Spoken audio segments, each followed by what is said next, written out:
Hi everyone and welcome back to my May wrap up. In the month of May I've read about 6 books, so I'm just going to dive into the books. I'm not going to start with them in any particular order, but the first book I'm going to speak about is The Penelope by Margaret Atwood. So you can see that. This is a retelling, so it's done from the perspective of Penelope and what her life was like growing up. What it was like during the War of Troy for her and what it was like after, when all her suitors came after her. And yeah, it's just basically Margaret Atwood imagining what Penelope would have said. So I have read actually come on to another book that I read this month, which I read before this one. So I have not read the Iliad or the Odyssey. So I have read this, which is a very simplified version of it. So I understood where Penelope stood in this part. So that was good for one, to get understanding. But this basically just is Margaret Atwood imagining what Penelope would have said, what she would have felt like, and it includes the talk of her maids, the 12 of her maids that were killed. I didn't actually know that, even though I had read that simplified version. It didn't go that far. And yeah, it's just her talking about her childhood. There is sort of like, I guess, singing, a chorus singing or something, which is performances from the maid and them talking about their lives there. And basically, honestly, if you read the Iliad or the Odyssey, because I'm not sure which part this would fall into, it's simply just a reimagining of what Penelope might have said. She's in the underworld now, I think, at this point, and she's just recounting her life. Yeah, she's in the underworld, spinning a different kind of thread, her own side of the story, a tale of lust, greed and murder. It's just really interesting. I would say it reads more of like a side piece, like an accompaniment to the Odyssey or the Iliad. When you're reading it, you don't feel like this would have been part of the original story at all, which is fine because I very much liked that. But it was very easy to read. This particular edition is part of Canongate's The Canons, which is their sort of, I don't know, list of books that they feel like everyone should read. And they also have on the inside page a suggestion of other myth retellings as well. I'll move on to talk about this one, which is Homer's Iliad and Odyssey, retold by Gillian. This one is a very, I would say it's like a middle grade version. This is a term I've learned since being on BookTube. It's just a very simplified version of the Iliad and Homer's Odyssey. Homer's Iliad and Odyssey. So it details the beginning of the War of Troy, the 10 years, and then Odysseus's journey back home. I knew about the War of Troy because I've read The Song of Achilles and something else. And just general knowledge, but I didn't know about the journey afterwards, and like I had heard bits here and there, but I wasn't really sure how it all fit in together. So this was really good just to see how the whole thing was weaved together. So now that I've read this and I have a good sort of general understanding of what happened, I'm going to go ahead sometime later this year and tackle reading the translated version. I don't know, one of the translated versions, but essentially if you know the Iliad, Homer's Iliad and the Odyssey, then you know what happens. It details the War of Troy, what happened whilst they were there, how they won, and then Odysseus is trying to get back home. Because of a god he's angered, obviously he faces many trials and tribulations basically to get home, and he does end up getting home. So when I mentioned in this book the killing of the 12 maids, this one ends when Odysseus reaches home and says, you know, in him, he's won over Penelope, she understands who he is, and he basically has to remember the prophecy. He was remembering the prophecy of blind old Tiresias down in the land of the dead. If you want to be free of Poseidon's curse, you must make another journey. Travel inland with an oar over your shoulder until you're far away from the sea. When someone mistakes your oar for a winnowing fan, sacrifice to Poseidon there, then he will let you live in peace again. So in this one, it ends with him basically going off to do what he has to do. There is no killing of the 12 maids, but very, very nice version. It has illustrations in it. The illustrations don't really do much in ways of helping you understand the story, but it's just an actual really nice version to have. I'm trying to find, yeah, a better page of illustrations in it. Another book that I picked up, or read rather, was Back to Reality by Mark Stay and Mark Oliver. This was actually sent to me. It sounded alright, so I thought I'd pick it up. I actually really enjoyed this. I thought it was a really good, easy read. It was really funny in some parts.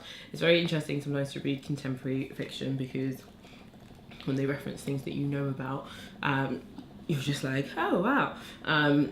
This is a book basically, this book is so very random.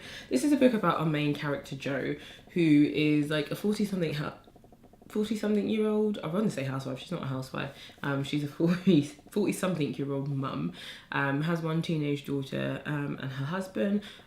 She's not very happy in life, in her marriage really. It's her birthday when you first open the book and she belts out a tune. She's a very good singer.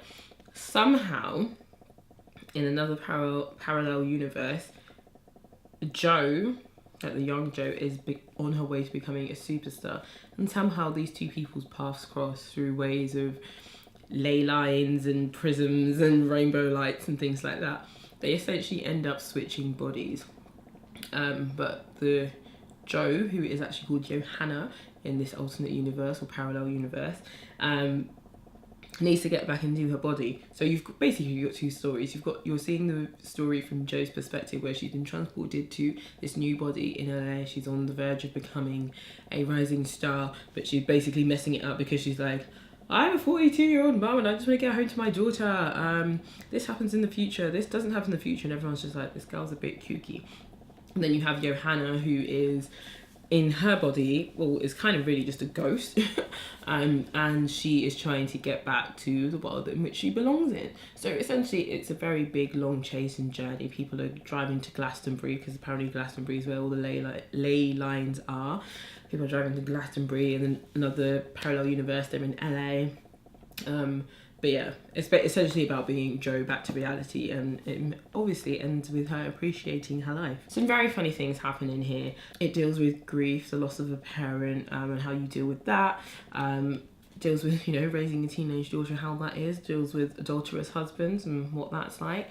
And I guess, yeah, starstruck fame life, I guess. One thing I will say for this book, it was such an easy read. I was able to get through it so well, and I really like the cover. I love the size of this book. I love the cover. I just love how the whole book feels. Every single chapter has these little bits of illustrations. Now if you can see that, they're all really different.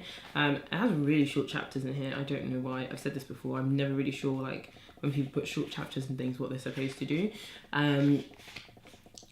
And this is part of something called the bestseller experiment, which I haven't actually looked into, but I don't know, these two basically looked at what it takes to make a bestseller and decided that they would produce this book. So I really enjoyed it. I think I gave it a 3 out of 5 stars. It was okay, it was a funny read, it was a pleasant read, and yeah, I'm very happy with it. The next book I'm going to speak about is this book, So the Wind Won't Blow It All Away by Richard Brautigan.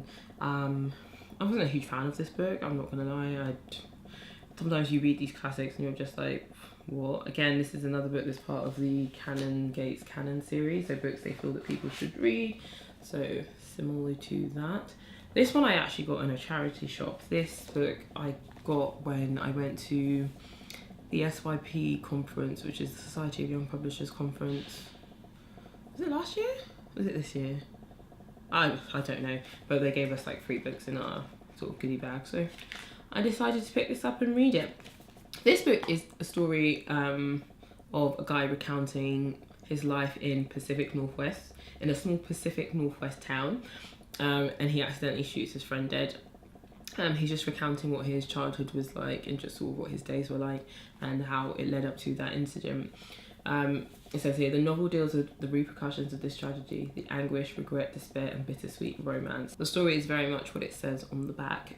You deal with what life is like in that small town for him. He grew up in poverty, our main character grew up in poverty, so he's just recounting how basically all the things in his life led up to this day. It's an interesting story in the sense that this wasn't a planned murder or anything like that.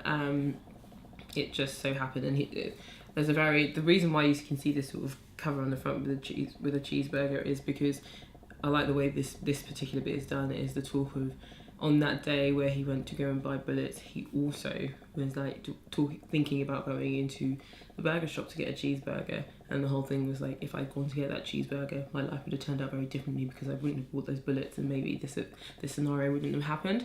So I thought that was very interesting, but overall I didn't find anything very special about the book. I'm not gonna lie, I read it and I was just like, okay, but these are the kind of books that I know personally I really do not enjoy. I don't enjoy small town American things about, I don't know, boys, men in that time period. I just know that I don't. So Yeah, I did try and read some reviews on this just to see if there was something that I was missing, and yeah, clearly there's something I'm missing. I looked at the reviews and I was just like, I don't feel any of that, but okay. Another book that I finished, and I spoke about this in my previous video, is this book called Money by Laura Whateley. It's called A User's Guide. This is just basically a book that helps you deal with your finances. It's a very basic introduction to everything. It talks about mortgages, it talks about loans, it talks about renting, it talks about student loans, pensions, paying off debt, stocks and shares, ethical investments, money and mental health, money and love. Really thoroughly enjoyed this book. I think if you're starting a new job or you just want to take control of your finances, this is a really good place to start, just so you can gain a better understanding of what the world of money is like and just what goals you want to achieve, and yeah, just so things don't confuddle you, so you know what things like APR mean, and you know, just so you're not bloody confused. It's a really handy guide. It is UK focused, mainly focused on England, but definitely can be used throughout the UK, and the general tips can be taken anywhere, but a lot of it obviously is done based on what the laws and what the rules are around like finances in the UK. Another book I read is Changes by Emma Aidoo. Yes. I have left that copy at home, so yeah. You will see the book on the screen somewhere here. This was a book about our main character, Essie, who decides that she's sick of her marriage. She wants that freedom. Honestly, she just finds that her husband's really annoying. An incident happens which basically spurs her on to just leave her marriage. She has a daughter in this marriage, and it's basically a book. I think this book was written in 1991, or at least it was published in 1991. So I'm not sure exactly when the book takes place, but I would say it takes place around that same sort of time. And even now, something like that would be seen as something so weird in like Western culture, not Western culture, in African culture. But she divorces her husband, leaves the house because she's very career driven. She wants to work on her job. She finds her husband really annoying, and the general consensus and outrage and sort of I guess criticism from people is, he doesn't beat you, he doesn't cheat on you, why would you leave him? And she's basically like, she resents the fact that she has to be a mum a little bit. She resents the fact that she has to be a housewife, that she has to do all these duties that take away from what she really wants to do. So that happens, and I guess you start to think it's going to be an exploration of the self and, you know, what her life is going to be like. Is that you're introduced to one of her best friends who is also married. Her best friend has about 3 kids. She also works, she's a nurse, but it's just that sort of contrast in their jobs that I see is very career driven. It's not that her friend's not career driven, but her friend realises she's got to balance, and for her, her family comes first. So that happens, and then Essie ends up meeting a man, all fine and dandy. She ends up meeting a Muslim man, and I think that is quite significant in the fact that everyone else in the book is Christian. She ends up meeting him as a man who already has a wife. They start seeing each other, and he basically asks Essie to be his second wife. So what the story, I think, is then turning to do, or trying to do, but it then turns from being a book about a woman who's split from her husband, is all about that independence, is she's now becoming the second wife of this man. And what does that mean? What does that mean for a woman who divorced her husband because actually she really couldn't stand him and she wanted to be single, to now being a second wife? I thought the book was really enjoyable. I was just unsure of what it was trying to say. It was easy to get through. The writing was really simple, easy. I really enjoyed it as a read, honestly. I was just unsure of what it was trying to comment on, and I felt like it was trying to do a bit too much, in the sense that she split from her husband because she wanted to focus on her career. I would have loved to have seen a story just about that, so that we could have found out if really she just wanted to be alone or she just really didn't like her husband. I felt like the fact that she then entered into this second marriage, it took away from that narrative of she is someone who probably doesn't need companionship or anything like that. She obviously is someone who wanted companionship or needs it.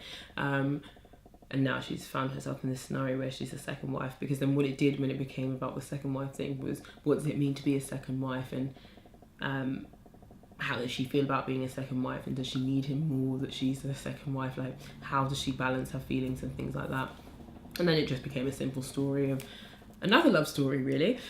So that was interesting. When I first got this book and I hauled it, in the front page there was someone had marked the chapter 1110, And I did read that page and I see why they marked it. I don't have the book with me now, so I can just try and remember this off the top of my head.